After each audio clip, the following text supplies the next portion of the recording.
Hər gün yalan xəbərlər oxumaqdan, nifrət nitq yayən blogerlərdən yorulmusunuzsa, gəlin birgə düşünək ki, neyniyək? Saç yoldular, düşmənçilik, ancaq və ancaq televiziyadakı məişət verilişləri.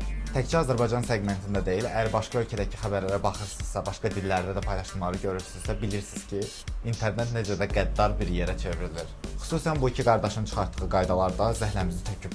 Sosial media ilə qurulub ki, nəyi çox izləyirsənsə o da böyüyür və biz dəyişdirməsək bu platformalarda dəyişməyəcək. İnsanların nifrət ya da zorakılığa səsləyən səhifələri görəndə mütləq skip elə ya da səssiz at.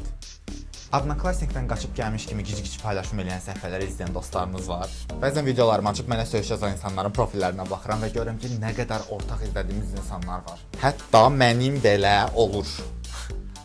Sadəcə belə səhifələri izləyən tanıdıqlarıma məlumat verirəm ki, xəbərləri olsun ki, necə birini izləyirlər. Hətta mən biraz dağımı çıxartmışam, amma bu videoya baxmalıyam, ya məlumat almalıyam, ya da bir şey görmək istəyirəm, ya da maraqlı gəlir ki, orada nə olur.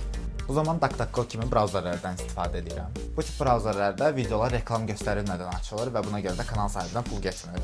Yox, əgər sevdiyim bir kanalsa ya da bəyəndiyim bir videosa YouTube-un elə özündən birbaşa izləyirəm. Və sizin bu internetdəki dava qırğından qurtulmaq üçün hansı üsullarınız var?